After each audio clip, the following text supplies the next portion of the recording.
তো প্রায় 11 মাস হয়ে গেল আইফোন 17 লঞ্চের। মনে আছে অ্যাপেল যখন প্রথম এই 17 প্রো সিরিজের ডিজাইন অ্যানাউন্স করেছিল, পুরা ইন্টারনেট জুড়ে ট্রোল আর মিমের বন্যা বয়ে যাচ্ছিল। সবাই বলছিল এটা কেমন অদ্ভুত একটা ডিজাইন, দেখতে একদমই প্র্যাকটিক্যাল না, ক্যামেরার সাইডে এত বড় টিউমার কেন দিল, ডিজাইনটা খেলনা খেলনা লাগছে। বিশেষ করে সেই কমলা কালারটা নিয়ে ট্রোলের কোনো শেষ ছিল না। কিন্তু ঠিক 11 মাস পর 2026-এর মাঝখানে দাঁড়িয়ে সিনারিওটা একদম উল্টা।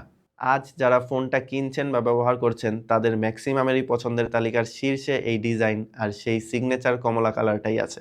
ডোন্ট জাজ টু আর্লি, এই প্রবাদটাই তারা আবারও প্রমাণ করে দিল পুরো দুনিয়ার কাছেই। সামনের মাসেই এই 17-এর 1 বছর পুরো করে চলে আসবে আইফোন 18। তো এই 17 প্রো এর শুধু ডিজাইন না, এই 11 মাস একটানা ব্যবহারের পর প্র্যাকটিক্যাল লাইফে এই ফোনটা কেমন পারফর্ম করছে এবং এটার ইউজার এক্সপিরিয়েন্স এখন পর্যন্ত কেমন, আর কেন আমাদের আর অনেক টেক রিভিউয়ারদের মতেই এই 17 প্রো এই মুহূর্তে বেস্ট স্মার্টফোন, সেটাই শেয়ার করব আজকে। ডিজাইনের পরেই সবচেয়ে বড় বিতর্ক ছিল এর বডি ম্যাটেরিয়াল নিয়ে। অ্যাপেল যখন টাইটানিয়াম বাদ দিয়ে অ্যালুমিনিয়ামে ফিরে আসলো তখন পাবলিক অনেক বেশি নারাজ ছিলেন। প্রিমিয়াম ফিলটা কমে যাবে কিনা এই ভয় ছিল সবার, আর পার্সোনালি আমারও টাইটানিয়াম বডিটাই বেশি পছন্দ ছিল। কিন্তু সত্যি বলতে আপনি যখন ফোনটা হাতে নেবেন এর প্রিমিয়ামনেস কোথাও কম মনে হবে না। আর দিন শেষে আমরা সবাই তো ফোনে কেস বা ব্যাক কভার ব্যবহার করি, তাই না? ফলে ম্যাটেরিয়াল কি তা আসলে টেরই পাওয়ার কথা না। তবে অ্যাপেল আসলে এই অ্যালুমিনিয়াম ফ্রেমটা শক করে দেয়নি, এটা দেওয়াই হয়েছে মূলত হিটিং কন্ট্রোলের জন্য। আগের টাইটানিয়াম বা স্টেইনলেস স্টিলের আইফোনগুলির হেভি ইউজেজে বা আউটডোরে রোদের মধ্যে নিলে কি পরিমাণ গরম হতো সেটা আমরা সবাই জানি। কিন্তু এই 17 প্রোতে অ্যালুমিনিয়াম ডিজাইন আর তার সাথে আইফোনের ইতিহাসে প্রথমবারের মতো আসা ভেপর চেম্বার কুলিং সিস্টেম পুরো গেমটাই চেঞ্জ করে দিয়েছে। হ্যাঁ, অ্যান্ড্রয়েডের অনেক ফ্ল্যাগশিপ মডেলেই অনেক আগে থেকেই এই ভেপর কুলিং সিস্টেমটা ছিল, কিন্তু অ্যাপেলে এটাই প্রথম। কারণ অ্যাপেল সবসময়ই পারফেকশনের জন্য আমাদের অপেক্ষায় রাখে। আগের মডেলগুলোয় অনেকক্ষণ ধরে গেম খেললে বেশি গরম হয়ে গেলে নর্মালি কিছুটা ল্যাগ করে, বা ভিডিও রেকর্ডিং যদি অনেকক্ষণ চলতে থাকে তাইলেও ফ্রেম ড্রপ করে বা ওভার হিটিংয়ের নোটিফিকেশন আসে। কিন্তু এইটায় এখন পর্যন্ত এই ধরনের কোনো ইস্যুই আমরা ফেস করি নাই। যদিও এই ফোনটায় টানা অত বেশি গেম খেলা হয় নাই, তারপরেও আমরা ভিডিওর জন্য অনেক হাই গ্রাফিক্স দিয়ে গেম খেলে টেস্ট করে দেখলাম ওভার হিটিংয়ের ইস্যু সারপ্রাইজিংলি অনেকই কম, আর ফ্রেম ড্রপ বা কোনো ল্যাগও চোখে পড়ে নাই। আর সবচেয়ে ভালো বিষয় হলো হিটও ইভেনলি স্প্রেড হয় ফুল বডিতেই, আনলাইক জাস্ট চিপের সাইডে হিট হওয়া। যেমন আগের সব মডেলেই দেখা যেত শুধু এক চিপের জায়গাটাই বেশি হিট হচ্ছে, কিন্তু এই 17 সিরিজের হিটটা সমানভাবে ছড়িয়ে যাওয়ায় অনেকটাই বেটার পারফর্ম করে। শুধু ক্যামেরা বাম্পের পাশটা সামান্য একটু বেশি গরম হয়, কিন্তু আবার এটা মনে করেন না যে এটা হিটই হবে না, অবশ্যই হবে যদি আপনি হেভিলি ক্যামেরা বা গ্রাফিক্স ইউজ করতে থাকেন অনেক লম্বা সময় ধরে। যেমন আমরা এই রিভিউয়ের জন্য আউটডোরে কড়া রোদের মধ্যে অনেকক্ষণ ক্যামেরা প্লাস অন্যান্য অ্যাপস ইউজ করছিলাম, তখন হিট মোটামুটি হচ্ছিল, কিন্তু হিটের কারণে ফ্রেম ড্রপ বা পারফরমেন্স ল্যাগ একবারও হয় নাই। অর্থাৎ বেসিক হেভি ইউজেজেও অনেক হ্যান্ডসামলি এই ফোনটা হিট কন্ট্রোল করতে পারে। এই কুলিং সিস্টেমটা আসলে দরকারও ছিল, কারণ এর ভিতরে ব্যবহার করা হয়েছে অ্যাপেলের সবচেয়ে পাওয়ারফুল 2টা পারফরমেন্স কোর আর 4টা এফিসিয়েন্সি কোরের A19 প্রো, যেটা এই মুহূর্তে ফোনের প্রসেসরের জগতে বেস্ট একটা চিপ, যেটার বেঞ্চমার্ক ইজিলি নতুন স্ন্যাপড্রাগনের প্রসেসরকে বিট করে। ইভেন অনেক টপ টিয়ার ডেস্কটপ প্রসেসরদেরও সিঙ্গেল থ্রেডেড টাস্কে হার মানাতে পারে। যেমন অ্যাপেলের 10 কোর সহ one of the most powerful chips M4কেও পিছে ফেলে দিতে পারে এই A19 প্রো চিপ। আবার মাল্টি কোরে M2 এর অলমোস্ট ইকুইভ্যালেন্ট পারফরমেন্স দিতে পারে এই চিপটা, যা একটা ফ্ল্যাগশিপ ফোন হিসেবে খুবই ইমপ্রেসিভ। তো এই এক্সট্রা অর্ডিনারি চিপটা আগের চেয়ে অনেক বেশি হিট জেনারেট করে, আর এই চিপকে ব্যাকআপ দিতে এবার প্রো সিরিজে দেওয়া হয়েছে 12 GB র্যাম। এই কম্বিনেশনের কারণে হেভি টাস্কেও কোনো ফ্রেম ড্রপ বা পারফরমেন্স ল্যাগ চোখে পড়ে না। কিন্তু এই অ্যালুমিনিয়াম বডির একটা বড় ডাউন সাইডও আছে। এতদিনে অনেকেই হয়তো জেনে গেছেন যে এতে স্ক্র্যাচ পড়ার একটা বড় ইস্যু আছে, আর যারা রেগুলার ইউজ করছেন এই ফোনটা তাদের কেউই মনে হয় না একদম স্ক্র্যাচলেস রাখতে পেরেছেন এই ফোনটা। কারণ আমাদের পকেটে বা মেয়েদের ব্যাগে শুধু ফোনটাই থাকে না, সাথে আরও কিছু থাকাটাই স্বাভাবিক। তাই অনেক সময় দেখা গেছে কভার লাগানো থাকলেও ক্যামেরা প্ল্যাটোটা এক্সপোজড থাকায় সেটাইও স্ক্র্যাচ পড়ে যাচ্ছে। অরেঞ্জ কালার মডেলে স্ক্র্যাচ পড়লে ভেতরের সিলভার কালারটা বের হয়ে আসে, যেটা দেখতেও অনেক বাজে লাগে। এই ভয়ে অনেকেই আজকাল সেফ সাইডে থাকতে ডিরেক্ট সিলভার কালারের ফোনটাই চুজ করছেন, কারণ এই ব্লু কালারটাও স্ক্র্যাচ পড়লে ভিতরে সিলভার কালারটা একটু বেশি ভিজিবল হয়ে থাকে। যদিও একটা ভালো কেস ব্যবহার করলে এই জিনিসটা একদম মাথা থেকেই ঝেড়ে ফেলা যায়। কিন্তু কেউ যদি কালারের জন্য এই ফোনটা কিনেন আর ফোনটা একদম মিনিমাল সেফ রাখার জন্য হলেও একটা হেভি ব্যাক কভার ইউজ করে কালারই ঢেকে দেওয়া লাগে, তাইলে স্বাভাবিকভাবেই সেই কনজিউমাররা একটু আনহ্যাপি থাকবে এই বিষয় নিয়ে। এখন কেন এই 17 প্রোই বেস্ট? মার্কেটে তো 17 প্রো ম্যাক্সও আছে, আর ওইটাই এখন পর্যন্ত প্রো সিরিজদের সবচেয়ে বেশি বিক্রি হওয়া মডেল, কিন্তু তা সত্ত্বেও আমরা আর আরও অনেক টেক রিভিউয়াররা এই 17 প্রোকেই বেস্ট বলছি। উত্তরটা খুবই simple, regular practical uses. Pro ম্যাক্সের বিশাল স্ক্রিন আর ওজন ডেইলি লাইফে ব্যবহার করার জন্য অনেকের কাছেই একটা বড় বার্ডেন বা বোঝা মনে হয়। অনেকের হাতের সাইজের সাথে ওইটা একদমই ম্যাচ করে না, আবার দামের পার্থক্য আকাশচুম্বী। অথচ আপনি এই 17 প্রোতেই 17 প্রো ম্যাক্সের সব ফিচারই পেয়ে যাচ্ছেন একটা কমফোর্টেবল এবং ওয়ান হ্যান্ডেড ইউজেবল সাইজে। পার্থক্য বলতে শুধু ডিসপ্লে সাইজ আর ব্যাটারির কয়েকশো মিলি অ্যাম্পেয়ার। কিন্তু 17 প্রোর ব্যাটারি লাইফ এতটাই অপটিমাইজড যে নর্মাল বা রেগুলার ইউজেজে এটা অনায়াসে 2 দিন চলে যায়, তারপরেও কিছু পার্সেন্টেজ বাকি থাকে। আর চরম লেভেলের হেভি ইউজেজেও একদিন একদম রাজকীয়ভাবেই পার হয়ে যাবে। আর ক্রমাগত iOS আপডেটের সাথেও এটার ব্যাটারি অপটিমাইজেশন আরও বেটার হচ্ছে।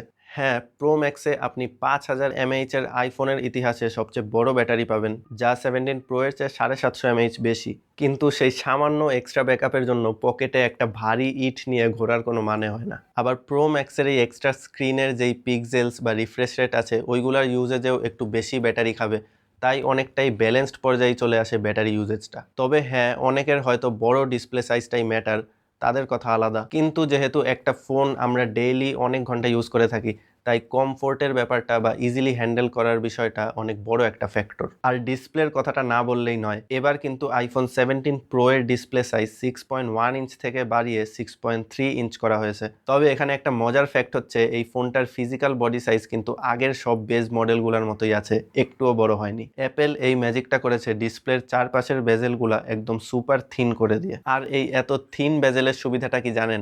যখন আপনি কোনো ভিডিও দেখেন বা ইউটিউব, নেটফ্লিক্স স্ট্রিমিং করেন, মনে হয় হাতের তালুতে শুধু স্ক্রিনটাই ধরে আছেন। একদম ইমার্সিভ একটা ফিল পাওয়া যায়। ফোনটাকে হাতের গ্রিপে কম্প্যাক্ট রেখেই স্ক্রিন সাইজ ম্যাক্সিমাইজ করার ব্যাপারটা আসলেই অ্যাডমায়ারেবল। আর তাদের এই 120 হার্জের অ্যাডাপটিভ প্রো মোশন ডিসপ্লে সব ক্ষেত্রেই এতটাই স্মুথ লাগে যে একবার এদের ব্যবহার করলে অন্য কোনো স্ক্রিনে ফিরে যাওয়াটাই টাফ। আর যদি ক্যামেরাতে আসি, তাহলে ফ্রন্ট ক্যামেরায় 17-এই এই প্রথম স্কয়ার সেন্সর ব্যবহার করা হয়েছে। এই 18 মেগাপিক্সেলের সেন্টার স্টেজ ফ্রন্ট ফেসিং ক্যামেরাটা যে প্র্যাকটিক্যালি কতটা সুবিধার, এটা ইউজ না করা পর্যন্ত বুঝাই যাচ্ছিল না। এই ফিচারটা অনেক রেগুলারলি ইউজ করা হয় সবারই, গ্রুপ সেলফির জন্য আর হাত মোছড়ামোছড়ি করার প্রয়োজনই পড়ে না। এত আরামে ছবি তোলা যায় যে মন চায় বারবারই এই ফিচারটা ইউজ করতে থাকি। এটার ব্যাক ক্যামেরার 3টা 48 মেগাপিক্সেলের বড় লেন্স কখনোই নিরাশ হতে দিবে না। এর টেলিফোটো লেন্সের 4x অপটিক্যাল জুম অনেক ভালোভাবেই ডিটেইল ধরে রাখতে পারে। আর এটা 8x অপটিক্যাল কোয়ালিটি জুম বলে তারা, কিন্তু আমরা সেই এক্স্যাক্ট অপটিক্যাল কোয়ালিটি না পেলেও খুব কাছাকাছি রেজাল্টই দেয়। টেলিফোটো লেন্সে 3D সেন্সর শিফট স্টেবিলাইজেশন ফিচারটা অনেক কাজের, আর অনেক ভালোভাবেই স্টেবিলাইজেশন হ্যান্ডেল করে। ডিজিটালি এটা 40x পর্যন্ত জুম করতে পারে, যেটা এত বেশি ডিজিটাল জুম এই 17ই প্রথম নিয়ে আসে। আর ভিডিও 24x পর্যন্ত করা যায়। এই 24x জুমটাও আমরা অনেক হ্যাপিলি ইউজ করি ডে টু ডে লাইফে, কারণ এই প্রথম এত বেশি জুম করা যাচ্ছে কোনো অ্যাপেল ডিভাইসে। তাই আমরা কনজিউমাররা শুরু থেকেই অনেক হ্যাপি এটা নিয়ে। এটার ব্যাক ক্যামেরার মেইন হাইলাইট হলো এর প্রো রেস র মোডে শ্যুট করার এবিলিটি। এটা কিন্তু 17-এর বেস ফোনে পাবেন না, 17 প্রো আর প্রো ম্যাক্সেই পাওয়া যাবে। যারা মোবাইল দিয়ে প্রফেশনাল কাজ করেন বা কন্টেন্ট ক্রিয়েটর আর ভিডিওগ্রাফারদের জন্য এই প্রো রেস র ফিচারটা একদম গোল্ডেন এগ। কারণ অনেকেরই দেখা গেছে এই ফোনটা দিয়ে সেকেন্ডারি ক্যামেরা হিসেবে লগে রেকর্ড করতে পারছেন। এই ফুটেজগুলো দিয়ে পোস্ট প্রোডাকশনে বা এডিটিং প্যানেলে কালার গ্রেডিংয়ের যে কোয়ালিটিটা পাওয়া যায়, সেটা পেতে হলে অনেক বড় প্লাস দামি সিনেমা ক্যামেরার প্রয়োজন পড়ে। কিন্তু এখন একটা কম্প্যাক্ট ফিচারফুল ফোন আর সিনেমা ক্যামেরা আপনার পকেটে নিয়ে ঘুরতে পারছেন। এই 17 প্রো সিরিজটার ক্যামেরা প্রফেশনালি এত ইউজফুল যে এটার শুধু ক্যামেরা নিয়েই ডেডিকেটেড ভিডিও অনেকই লম্বা টানা যাবে। যদিও আমাদের মনে হচ্ছিল এই ফিচারটা তেমন একটা ইউজ হবে না, কিন্তু সময় যেতে যেতে দেখা যাচ্ছে অনেক ক্ষেত্রেই এটা ইউজ করাই লাগছে। আর নন কন্টেন্ট ক্রিয়েটরদের জন্য এটা একটা great feature to have it on your pocket. কিন্তু একটা প্রবলেম আছে, এই ফিচারের ক্ষুধা অনেক বেশি। নর্মাল প্রোরেস লগ মোডে ভিডিও করতে প্রতি মিনিটে যেখানে 6 GB স্টোরেজ শেষ হয়ে যায়, সেখানে প্রোরেস র মোডে 1 মিনিটের ভিডিও সাইজ হয়ে দাঁড়ায় প্রায় 15 GB। এটা হিউজ। এই কারণেই এক্সটার্নাল এসএসডি বা স্টোরেজ কানেক্ট করা ছাড়া ফোন আপনাকে এই মোডে রেকর্ডই করতে দিবে না। তাই এক্সট্রা একটা হাই স্পিড এনভিএমই এক্সটার্নাল স্টোরেজের দরকার পড়বে এই ফিচারটা ফুল পোটেনশিয়ালে ইউজ করতে। ইভেন প্রোরেস র আর ওপেন গেট ফিচারটা আপনারা সরাসরি অ্যাপ থেকে ইউজ করারই অপশন পাবেন না, ব্ল্যাক ম্যাজিক অ্যাপ দিয়ে ইউজ করতে হবে। সব মিলিয়ে রেগুলার ইউজাররা এটা এনজয় করবেন না, প্রফেশনাল কাজের জন্যই এই হ্যাসেলটা নেওয়া যায়। আর এই বিশাল সাইজের ফাইলগুলা যাতে দ্রুত পিসিতে বা ড্রাইভে ট্রান্সফার করা যায়, সেটার জন্য অ্যাপেল 17 প্রোতে দিয়েছে বেস মডেলের চেয়ে প্রায় 20 গুণ বেশি ডেটা ট্রান্সফার স্পিড, যাতে ফাইল ট্রান্সফার নিয়ে ঘন্টার পর ঘন্টা বসে থেকে অপেক্ষা করা না লাগে। এটার সফটওয়্যার নিয়ে কথা না বললে ভিডিওটা অসম্পূর্ণই থেকে যাবে। এই ফোনের সাথে আসা iOS 26 সেই লিকুইড ডিজাইন নিয়ে সোশ্যাল মিডিয়ায় যে পরিমাণ ট্রোল আর পচানি খেয়েছিল তা দেখার মতো ছিল। কিন্তু আজ 11 মাস পরে মানুষ এটাতে এতটাই অভ্যস্ত হয়ে গেছে যে অন্যান্য স্মার্টফোনের ব্র্যান্ডগুলোও এই ডিজাইনটা কপি বা অ্যাডাপ্ট করা শুরু করেছে। যদিও আমি পার্সোনালি এই লুকটার খুব একটা বড় ফ্যান না, আমার কাছে এখনও iOS 18 এর ক্লিন লুকটাই বেশি পছন্দ। তবে পাবলিক কিন্তু এই লিকুইড ডিজাইন বেশ ভালোভাবেই লুফে নিয়েছে। এই লিকুইড ডিজাইনের বাউন্সি অ্যানিমেশনগুলো আসলেই অনেক ফান আর অনেক স্যাটিসফাইংও লাগে। কিন্তু অ্যাপেল ইন্টেলিজেন্স বা এআই এর কথা যদি বলি, অ্যাপেল অনেক বড় বড় কথা বললেও এই 1 বছরে এআই বা সিরি নিয়ে তেমন কোনো ইন্টেন্স রেজাল্টই আমরা দেখিনি। এখনও অনেক ডেভেলপমেন্টই বাকি আছে। যদিও তারা বলছে সামনের মাসের iPhone 18 এর সাথে iOS 27 আসবে, সেখানে নাকি অ্যাপেল ইন্টেলিজেন্সের আসল রূপ পাবে। সেটা আসলে কতটা ইমপ্রুভ করে তা দেখার জন্য আমাদের আরও কিছুদিন অপেক্ষা করতে হবে। আরেকটা কথা বলতে মনে নাই, এই ফোনের এই সাইডে অ্যাপেল এত ঢাকঢোল পিটিয়ে ক্যামেরা কন্ট্রোল বাটন দিয়েছিল। এই এত মাস ধরে ব্যবহারের পরেও সত্যি বলতে এটা কখনোই ব্যবহার করার প্রয়োজনই পড়ে নাই। সব 17 ইউজাররাও এটা কখনো ইউজ করেছে কিনা আমার সন্দেহ। আপনি করে থাকলে অবশ্যই কমেন্টে জানিয়েন। এটা জাস্ট একটা শো পিস হিসেবেই রয়ে গেল এই ফোনটায়। তো এই ছিল iPhone 17 Pro এর সাথে আমার ইউজার এক্সপিরিয়েন্স। 11 মাস পরে এসেও iPhone 17 Pro আমার জন্য এই বছরের এবং সামনের অনেক বছরের জন্য অন্যতম সেরা এবং সবচেয়ে প্র্যাকটিক্যাল কমপ্লিট প্যাকেজ মনে হয়েছে। শুরুর দিকে এর যে ম্যাটেরিয়াল আর ডিজাইন নিয়ে তর্ক বিতর্কগুলো ছিল, সেগুলো সময়ের সাথে সাথে উঠে যায় এবং লং টার্ম পারফরমেন্সে ফোনটা নিজেকে প্রমাণ করেছে। তো অনেক লম্বা একটা ভিডিও ছিল, শেষ পর্যন্ত যারা আছেন তাদেরকে অনেক ধন্যবাদ। সবাই ভালো থাকবেন, সুস্থ থাকবেন, দেখা হবে পরের কোনো ভিডিওতে। আল্লাহ হাফেজ।